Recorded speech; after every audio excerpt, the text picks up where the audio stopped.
췌장에 있는 세포들이 자꾸 죽어가면서 인슐린이 그만큼 못 나와주니까 혈당이 쫙 올라가면서 당뇨로 진단을 받게 되는 거죠. 약이 자꾸 늘어나게 되고 목숨을 위협하는 합병증이 생기겠죠. 아직 우리나라의 정식 명칭은 나와 있지는 않습니다. 그래서 저는 이제 당뇨 정상화 이런 표현을 쓰고 있긴 한데, 당뇨 환자가 당뇨약 없이 정상 수준으로 회복이 되더라, 쉽게 말씀드리면 당뇨가 오면 무조건 그 즉시로 IA 5.6 정상 수준으로 가는 부분도 거의 70% 가까이 성공 확률이 높아졌습니다.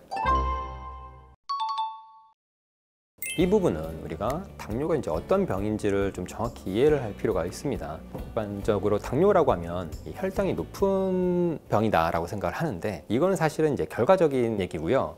실제로 이제 당뇨란 병은 췌장이라는 장기가 우리 몸에 있어요. 그래서 췌장에서도 이제 베타세포라는 세포가 있는데, 여기서 이제 인슐린을 만듭니다. 근데 이 당뇨란 병은 이 췌장에 있는 이 베타세포가 점점 죽어가는 병이에요. 그래서 이게 어떻게 베타세포가 죽느냐에 따라서 나눠지는데, 자가면역 질환이죠. 외부에서 바이러스나 세균이 들어왔을 때 공격하는 항체라는 게 있는데, 얘네들이 이제 좀 오해를 합니다. 이게 외부에서 들어온 바이러스가 아니라 우리 몸에 있는 세포인데 실수로 얘네를 공격을 해요. 그래서 자가면역 질환으로 베타세포들이 싸그리 죽어버리는 게 뭐냐면 1형 당뇨죠. 그다음에 우리가 이제 많이 앓고 있는 대부분의 유병률을 차지하는 2형 당뇨 같은 경우는 인슐린 저항이 생겨서 이 베타세포들이 죽어갑니다. 이 얘기는 이제 조금 자세히 설명을 한번 드려보면은, 내장지방이 생기면 인슐린 저항이 생긴다고 말씀을 드렸는데, 인슐린 저항이 생겨서 인슐린이 제대로 작동을 못하는 상황이 발생을 합니다. 그러니까 예를 들어 인슐린이 10개가 나갔는데 저항이 생겨서 5개밖에 작동을 못해요. 그러면 인슐린이 다 작동을 못하니까 혈당이 오르겠죠. 그럼 우리 몸에서는 이 혈당이 자꾸 오른 상태를 가만두고 보지는 않습니다. 항상성이라는 게 있어서 일정한 값으로 혈당을 유지하려고 하죠. 그럼 어떻게 하냐면 5개밖에 작동을 못하니까 양을 2배로 늘립니다. 그럼 10개 만들던 거를 이제 20개를 만들고, 그래도 안 되면 30개, 그래도 안 되면 40개, 50개 막 이렇게 양을 늘려요. 그래서 인슐린을 무리하게 많이 만들어냅니다. 근데 혹시 PD님 일주일에 근무를 몇 시간이나 하시나요? 하루에 9시간 정도를 하세요. 45시간 정도를 하시는데 뭔가 일이 질척이 잘 안 돼요. 그래서 지금 갑자기 일을 하루에 9시가 아니라 18시간을 해야 된다. 그리고 주 7일을 해야 된다. 이런 상황이면 어떻게 하시겠어요? 도망가죠. 그러니까 PD님이 이제 도망간다고 하셨잖아요. 그래서 도망을 가거나 도망을 못 가면 이제 결국에는 과로로 쓰러져 버리는 일이 생길 수 있겠죠. 근데 우리 몸의 이제 췌장은 이제 마찬가지예요. 이렇게 과로를 하는데 도망을 칠 수가 없잖아요. 그러니까 어떻게든 버팁니다. 그래서 10개 만드는 거를 막 50개, 100개 만들어도 꾸역꾸역 버티는데, 그러다 결국 어떻게 되냐면 이제 과로사하게 되는 거죠. 점점 인슐린 만들던 베타세포들이 하나씩 죽어나갑니다. 그러니까 어떻게 돼요? 인슐린을 만들 수 있는 양이 점점 줄겠죠. 그러면 이제 혈당이 쫙 올라가게 됩니다. 그 전까지는 이제 물량으로 어떻게 커버를 해서 많이 안 올라가고 있었는데, 이제 그게 당뇨 전 단계죠. 이제는 췌장에 있는 세포들이 자꾸 죽어가면서 인슐린이 그만큼 못 나와주니까 혈당이 쫙 올라가면서 당뇨로 진단을 받게 되는 거죠. 더 문제는 진단받은 이후에도 이 인슐린 만든 세포들은 자꾸 죽어간다는 얘기예요. 그러면 세포가 죽어서 인슐린이 덜 나오니까 어떻게 해야 되겠어요? 약을 하나 더 늘려야 커버가 되겠죠. 그래도 안 되면 어떻게 돼요? 3개로 늘고, 그래도 안 되면 이제 어떻게 됩니까? 인슐린이 더 이상 잘 안 나온다. 외부에서 인슐린을 넣어줘야 되겠죠. 이제 인슐린 주사를 맞아야 되는 상황이 되는 거고, 그러는 과정에서 어떻게 돼요? 합병증이 생기겠죠. 목숨을 위협하는 대혈관 합병증이 올 수 있고, 그 다음에 삶의 질을 굉장히 떨어뜨리는 이 소혈관 합병증들이 찾아오게 됩니다. 그래서 이제 어쩔 수 없이 약이 자꾸 늘어나게 되고, 나중에는 이제 인슐린을 외부에서 공급받아야 되는, 인슐린 주입을 해야 되는 상황이 발생하게 되는 거죠. 일단 제가 환자분들, 저희 치료받는 환자분들께도 생활 패턴을 짜드리는데 가장 기본이 되는 건 이겁니다. 뭐냐면 저녁 시간, 주무시기 4시간 전에 저녁 식사를 맞춰 주시고, 그다음에 다음날 12시간 정도 공복을 유지를 해주시도록 안내를 합니다. 그리고 식사 중간중간 음식물 섭취하는 거를 이제 정해진 식사 시간에만 음식물 섭취를 하시도록 안내를 드려요. 예를 들어 하루 식사 2번이면 2번, 또는 3번이면 3번만 음식물 섭취를 하는 거죠. 여기서 중요한 게 음식물 섭취입니다. 그러니까 예를 들어 어떤 분은 저는 하루에 밥을 2번밖에 안 먹어요 라고 말씀하시는데, 막상 들어보니까 이분이 아침밥 먹고 중간에 좀 출출해서 과자 한 번 먹고, 그 다음에 점심 드시면서 조금 있으니까 점심시간에서 커피 한 잔 마시고, 또 입이 좀 허전하니까 아이스크림 먹고, 그리고 저녁 먹고, 이러면 우리 몸에 있는 췌장은 엄청난 부담을 받게 됩니다. 왜냐면 이게 밥 양이 적든 많든 간에 일단 췌장은 인슐린을 내보내야 되거든요. 일을 해야 된다는 거죠. 그러면 하루에 3번만 일해야 될 거를 7번 일을 시키는 셈이 되니까 췌장이 엄청 피곤해지겠죠. 그래서 중요한 포인트는 뭐냐면 췌장을 덜 괴롭히자 해서 정해진 식사 시간 이외에는 음식물 섭취를 하지 않는다. 그리고 저녁 식사를 주무시기 4시간 전에 맞춰주자. 그리고 다음날 아침까지 12시간은 공복을 유지를 해주자. 그래서 이렇게 해주시면 당연히 혈당 조절에 도움이 많이 될 거고요. 사실 제일 중요한 건 뭐냐면 내가 이거를 실제로 실행에 옮기고 꾸준히 지속하는 겁니다.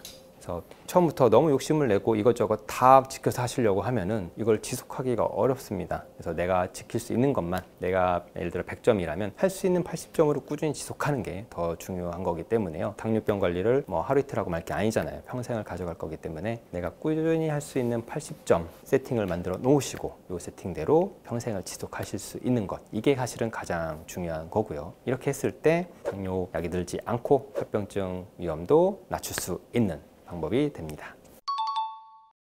이제 리버스 다이비티스 또는 이제 리미션 오브 다이비티스 이렇게 명칭이 되어 있고요. 아직 우리나라의 정식 명칭은 나와 있지는 않습니다. 그래서 저는 이제 당뇨 정상화 이런 표현을 쓰고 있긴 한데, 당뇨 환자가 당뇨약 없이 정상 수준으로 회복이 되더라 이런 보고들은 많이 있었는데, 이거를 이제 체계적으로 연구를 해서 결과가 나온 게 바로 2018년도에 있는 다이렉트라는 연구인데요. 이 연구에서 이제 어떻게 실험을 설계했냐면, 당뇨 발병한 지 6년 이내에 당뇨 환자분들을 무작위로 모읍니다. 그래서 이거를 이제 A, B 두 그룹으로 나눠요.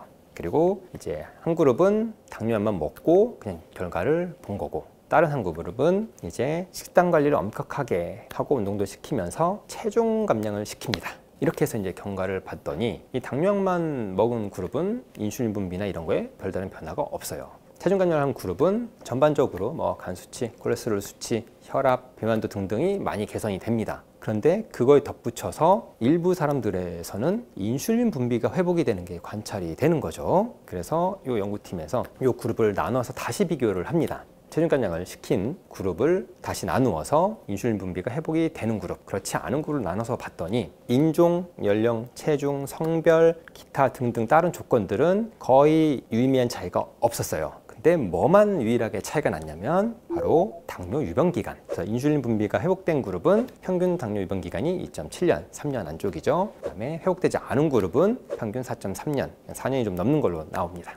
그래서 다른 차이를 모두 무시하고 당뇨 유병 기간이 빠를수록 약 3년 이내일수록 요 초기 인슐린 분비가 회복이 될 수 있더라. 이게 이제 밝혀진 연구죠. 그래서 당시에 이 연구가 엄청난 파장을 일으켰습니다.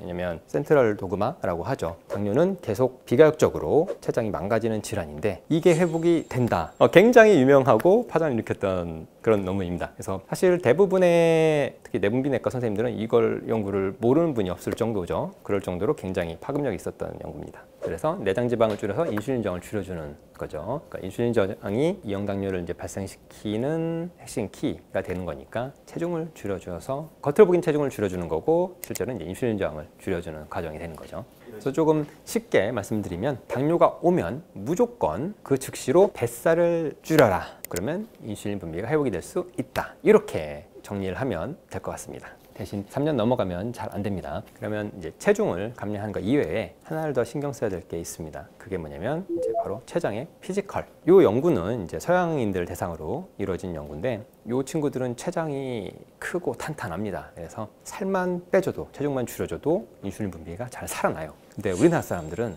그렇지가 않습니다. 이건 이제 우리나라 연구인데 복부 CT를 찍어서 췌장의 크기랑 조직의 치밀도 요거를 이제 비교한 연구가 있습니다. 그랬더니 우리나라 사람은 췌장 사이즈도 서양인에 비해서 작고 조직도 좀 성기다라는 결과가 나왔어요. 이게 무슨 얘기냐면 췌장 안에서도 베타세포 숫자가 그만큼 적다라는 얘기죠. 크기도 적은데 베타세포의 밀도도 적다라는 얘기거든요. 그러니까 당연히 베타세포 양이 적으니까 서양 친구들은 한 10% 죽어나가도 충분히 작용을 잘 하는데 우리나라 사람은 10%가 죽으면 이제 당뇨가 올 정도로 악화된다는 얘기죠. 그래서 필요한 게 이제 이거를 이제 보완하기 위해서 저희가 치료를 할 때는 DMR이라는 당뇨 한약 처방도 사용을 하는 거고요. 그다음에 TLC라고 하는데요. 췌장이 회복이 될 수 있도록, 그러니까 췌장이 부담을 덜 받을 수 있는 식생활 습관을 만들어 드려서 췌장이 좀 회복될 수 있도록 도와드리고 있습니다. 그렇게 했더니 서양 친구들 못지않게 우리나라 당뇨 환자분들도 인슐린 분비가 살아나면서 정상화되는 비율이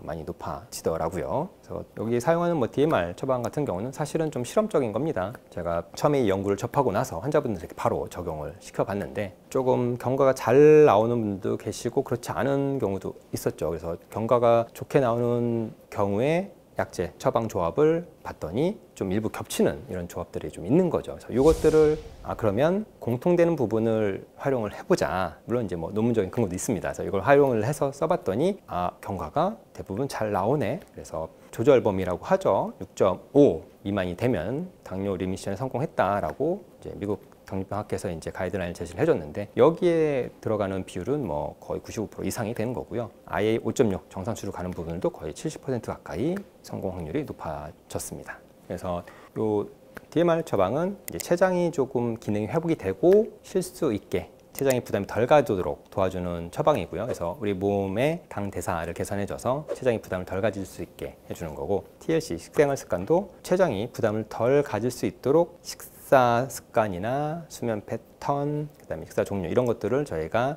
쉽게 생각하면 컨설팅이죠. 이렇게 저희가 프로그램을 짜드립니다. 그래서 이대로 잘 진행을 하시면은 췌장 부담이 덜 가도록 생활 습관을 만들 수 있기 때문에 당뇨 정상화 가능성을 많이 높일 수 있고요. 조금 이제 재미있는 부분은 실제로 저희 쪽에 치료받는 분들은 당뇨 초반 분들이 아니라 혈당 조절이 잘 안 되는 분들이 오히려 더 치료를 많이 받는 경우가 많습니다. 유병률 비율로 보면 그렇게 되긴 하죠. 근데 이미 경과도 많이 돼서 혈당 조절이 잘 안 되는 분들도 이런 식으로 생활 관리를 해드려서 췌장이 망가지는 거를 막아주고 또는 악화되는 속도를 늦춰드리니까 혈당이 많이 개선이 되고 당뇨약도 줄일 수 있고, 이런 좋은 결과들을 많이 볼 수 있습니다. 이 당활수소가 이제 중요한 이유는 이 검사가 좀 특이합니다. 특히 뭐 혈액 검사를 예를 들면은 요 체열한 순간의 값이에요. 그러니까 예를 들어 내가 공복에 측정을 하면 그 순간의 값이고, 밥을 먹고 내가 10분 뒤에 있으면 그 순간의 값, 1시간이 지났으면 그 순간의 값인데, 이 당활색소라는 건 특이하게도 한 2~3개월 정도의 평균 혈당 값을 우리가 볼 수가 있어요. 그래서 혈당이 어떻게 조절이 되고 있는지 우리가 보기 굉장히 좋은 지표가 되고 있죠. 그래서 표준 지표로 많이 활용이 되고 있는데요. 이렇게 이 평균 혈당 값을 볼 수 있는 이유가 뭐냐면요, 과일청 예시를 한번 들어볼게요. 뭐냐면 우리가 과일청 만들 때 어떻게 하죠? 과일 넣고 설탕을 잔뜩 넣으면 이제 과일이 뭐 쭈글쭈글해지면서 뭔가 이렇게 좀 형질이 변하게 되는데, 이거랑 똑같습니다. 뭐냐면 우리 몸의 혈관에 당이 많이 있으면 이 혈관에 있는 적혈구라는 게 있죠. 우리 몸에 피가 빨개 보이는 건 이 적혈구 때문인데, 이 적혈구에 늘러붙습니다, 얘네들이. 그래서 적혈구가 좀 찌글러지거나 쭈글쭈글해져요. 그러면은 당활수소라는 건 뭐냐면 전체 적혈구가 만약에 100개라면 그 중에 몇 개가 이렇게 찌그러져 있느냐, 당화되어 있느냐, 당이 늘러붙어 있느냐, 요거를 카운트하는 겁니다. 그러면 예를 들어 당활수소가 5다 그러면 적혈구 100개 중에 5개가 이렇게 조금 당화되어 있구나, 찌그러져 있구나 이 얘기고, 당활수소가 7이다 얘기는 뭐냐면 100개 중에 7개가 이런 식으로 찌그러져 있다, 당이 늘러붙어 있다, 이렇게 이해를 하시면 됩니다. 그래서 혈관에 당이 많을수록 적혈구에 당이 많이 늘러붙을 테니까